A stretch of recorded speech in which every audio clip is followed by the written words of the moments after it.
नमस्कार प्रेक्षकांनो. कमळी या मालिकेच्या आजच्या भागामध्ये आपण जबरदस्त ट्विस्ट पाहणार आहोत. हो प्रेक्षकांनो, मालिकेमध्ये एवढा भयंकर ट्विस्ट आपण बघणार आहोत की जो ऐकून तुम्हीसुद्धा चकित होणार आहात. मालिकेमध्ये असा काही जबरदस्त ट्विस्ट आपल्याला पाहायला मिळणार आहे जो ऐकून तुम्हीसुद्धा चकित होणार आहात. तर आता नयनतारा स्वतः गौरी आणि कमळीची भेट घडून आणणार आहे. कारण आता कमळीवरती ती एवढी खुश झालेली असते की तिच्या खुशीचा पारा नसतो, ठिकाणा नसतो. नयनताराच्या खुशीचा ठिकाणाच नसतो. आता कमळीवरती नयनतारा एवढी का खुश झालेली असणार? तर आता खरंच अनिका आणि ऋषीचा साखरपुडा होणार का? आता अशी नयनतारा अचानक गौरी आणि कमळीची भेट कशी घडवून आणणार हे सर्व आपण या व्हिडिओद्वारे पाहणार आहोत.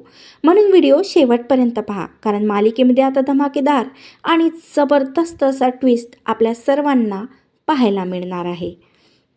तर इकडे मात्र आता आज साखरपुड्याचा दिवस असतो. तर आता नयनतारा अन्नपूर्णाच्या घरी निघणार असते, ते म्हणजे साखरपुड्यासाठी.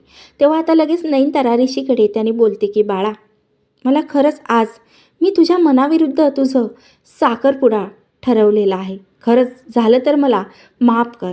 आणि ती रडतच निघून जाते. हे सर्व काही प्राजू ऐकत असते, बघत असते. तेव्हा मात्र आता प्राजूच्या मनात कुठं ना कुठं काहीतरी असते की तिच्या लक्षात आलेलं असतं की खरंच फक्त कामिनी आंटीने माझा व्हिडिओ दाखवत आईला ब्लॅकमेल केलेलं असतं, म्हणजे नयनताराला ब्लॅकमेल केलेलं असतं. तर आता प्राजूच्या लक्षात आलेलं असतं. म्हणून आता प्राजू अन्नपूर्णा निवासमध्ये न जाता सरळ कमळीच्या हॉस्टेलवरती जाते.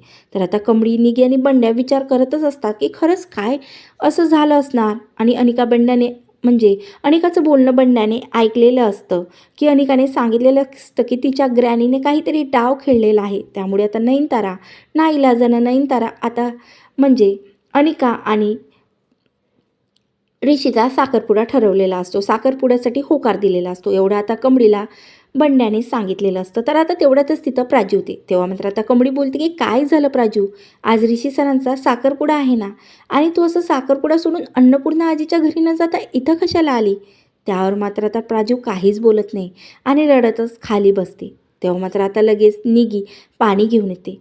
प्राजू पाणी पिल्यानंतर शांत होते आणि बोलते की कमळी, आज माझ्या दादाचं लग्न तूच फक्त थांबवू शकते, कारण माझ्यात एवढी हिंमत नाही. कारण मला सत्य कळालेलं आहे की कशाप्रकारे आता कामिनी आजीने माझा आणि चरणचा व्हिडिओ आईला दाखवत, म्हणजे नयनताराला दाखवत कसा हा साखरपुडा तिच्या विरोधात घडून आणलेला आहे. आता मात्र लगेच कमळी खूप रागात बोलते की प्राजू, तू जरी हा साखरपुडा थांबवू शकत नाही ना, मात्र मी हा साखरपुडा होऊ देणार नाही. कारण मी सतत ऋषी सरांच्या चेहऱ्यावरती बघितलेलं आहे की हा साखरपुडा ते नाइलाजानं करत आहे.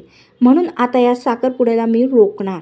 तेव्हा मात्र आता प्राजू बोलते, खरंच कमळी, तू माझं ऐक. दादा आणि अनिकाचा साखरपुडा तू कधीच होऊ देऊ नको. माझ्यात तर एवढी हिंमत नाही, पण तू तर माझ्यासाठी एवढं करू शकतेस ना. असं बोलत आता कमळी लगेच अन्नपूर्णा निवासमध्ये जाण्यासाठी निघते. तर आता तिथं अनिका ऋषीला रिंग घालणारच असते. तेवढ्यातच आता धमाकेदार अशी एंट्री होते आपल्या सर्वांच्या लाडक्या कमळीची. आता कमळी बोलते थांबा. तेवढ्यातच मात्र अनिका बोलते की ए गावछाप, तुझी हिंमत कशी झाली की आज माझ्या एंगेजमेंटच्या दिवशी चक्क मला थांबा म्हणायची? निघ, तुला कुणी इन्व्हाइट केलं ग इथं? आणि हो, इन्व्हाइट न केलेल्या पाहुण्यांना इथं मुळातच जागा नाही आहे. आता मी तुला रागातच धक्के मारण्याच्या अगोदर तू निघून जा. तेव्हा मात्र आता लगेच कमळी बोलते की मी तुझ्या साखरपुडा एन्जॉय करण्यासाठी इथं आले नाही आहे अनिका. मी फक्त माझ्या ऋषी सरांना वाचवण्यासाठी इथं आलेले आहे. तेव्हा आता कामिनी लगेच बोलते की ए काय बोलतेस ग कमळी, तुला बोलावलं नाही तर इथं कशाला आलीस? लवकरात लवकर निघून जा. त्यावर आता अन्नपूर्णा बोलते थांब कामिनी, तिला काय बोलायचं आहे हे शांततेने ऐकून घे. तेव्हा मात्र आता कमळी अन्नपूर्णा आजीकडे जाते आणि अन्नपूर्णा आजीला सांगते की ऋषी सर आणि नयनतारा मॅडम अनिकाशी साखरपुडा करण्यास कधीही त्यांचा होकार नव्हता. कारण कामिनी आजीने चरण आणि प्राजूचा व्हिडिओ दाखवत त्यांना ब्लॅकमेल केलेला आहे, नयनतारा आंटीला ब्लॅकमेल केलेला आहे. म्हणून ऋषी सर या साखरपुड्यासाठी होकार दिलेला आहे. त्यांना मात्र आता लगेच अन्नपूर्णाच्या रागाच्या भरात जबरदस्त अशी कामिनीच्या कानाखाली मारते. तर तेवढ्यातच मात्र आता कामिनीच्या कानाखाली अन्नपूर्णाने मारल्यानंतर आता अनिकाच्या लक्षात आलेलं असतं की आता आपला साखरपुडा मोडलेला आहे. तेवढ्यातच मात्र अनिका कमळीच्या कानाखाली मारण्यासाठी जाते. तेव्हा मात्र आता इकडे नयनतारा स्वतः अनिकाचा हात पकडते आणि स्वतः अनिकाच्या कानाखाली जबरदस्त अशी मारते. तर तू आता कमळीला एक शब्दही वाईट बोललीस ना अनिका, तर माझ्या एवढं वाईट कोणीही नसेल, असं नयनतारा अनिकाला रागातच बोलते. आता मात्र अनिका, कामिनी आणि रागिनी चकित होऊन जातात, कारण आता या कमळीने त्यांचं भांडं सर्वांसमोर फोडलेलं असतं. तर आता मात्र नयनताराचं कमळीवरती खूप प्रेम आलेलं असतं. तर कारण आता तिने तिच्या मुलाचं आणि मुलीचं आयुष्य उद्ध्वस्त होण्यापासून या कामिनीपासून वाचवलेलं असतं कमळीनं. तेव्हा मात्र राजन लगेच नयनताराच्या समोर येते आणि हात जोडून बोलते की नयनतारा, खरंच आम्हाला माफ कर. आम्हाला याची कल्पनाही नव्हती की कामिनी आणि रागिनीने असं काही कटकारस्थान करून तुझ्यासोबत खरंच म्हणजे आता या दोघांचा साखरपुडा ठरवलेला आहे. खरं आज मी तुला तुझ्या मनात नाही पण तुला माफी मागते. म्हणून तू आज कामिनी, रागिनी आणि अनिकासोबत काहीही कर. तुला जर वाटत असेल खरंच तर तू यांना पोलिसात सुद्धा देऊ शकते. तर आता मी आणि आई तुला काहीही बोलणार नाही, असं राजांनी चक्क आता नयनताराला सांगितलं असतं. तेव्हा मात्र आता राजांनी हात जोडून पुन्हा नयनताराला माफी मागितलेली असते. तेव्हा मात्र आता साखरपुडा मोडत नयनतारा बोलते की अन्नपूर्णा आजी, खरं तर मला या तिघींचा चेहरासुद्धा बघायचा नाही आणि यांना पोलिसांच्या ताब्यातसुद्धा द्यायचे नाही. कारण अन्नपूर्णा आजी, तुमची फॅमिलीची काय इज्जत आहे मला ती वाटेवर नाही आणायची. म्हणून खरं तर नाईलाजानं मी यांना आयुष्यभर असं माफ करणार नाही, पण यांचा कधी चेहरासुद्धा पुन्हा बघणार नाही. फक्त राजन आणि तुमच्यामुळे मी यांना माफ करते आणि सोडून देते असं. आता अनिका, रागिनी, कामिनी त्या साखरपुड्यातून निघून जातात. तर आता कमळीसुद्धा हॉस्टेलवर जाण्याकरता निघते. तेव्हा मात्र आता नयनतारा बोलते की थांब कमळी, आताच्या आता तू माझ्या घरी चल. तेव्हा कमळी बोलते की नाही मॅडम, मला तुमच्या घरी नाही यायचं.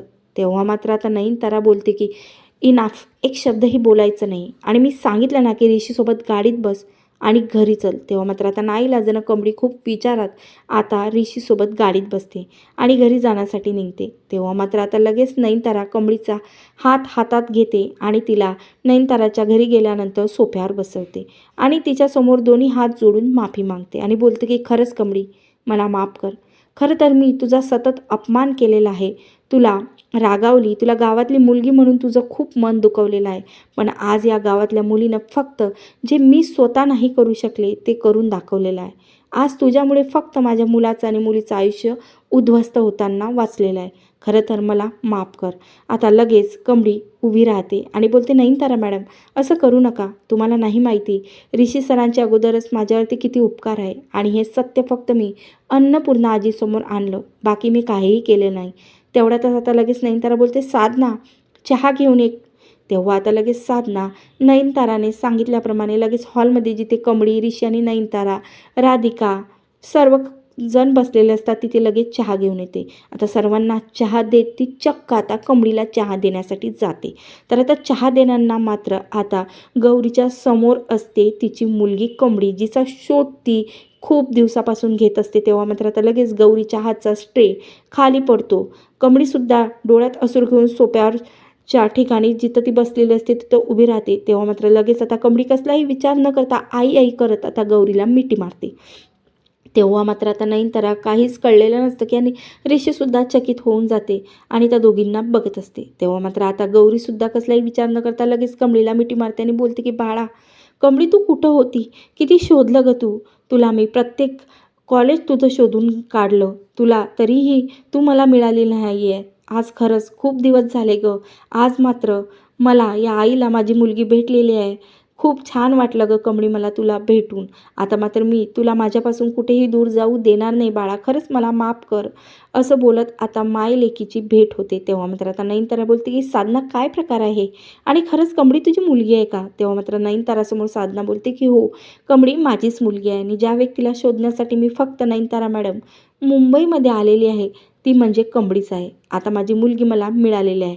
फक्त नयनतारा मॅडम, खरंच मनापासून तुमचे धन्यवाद, कारण आता तुमच्यामुळे फक्त मला माझी मुलगी मिळालेली आहे. तर आता मात्र नयनतारा आणि ऋषीसमोर खूप मोठा सत्याचा उलगडा झालेला असतो.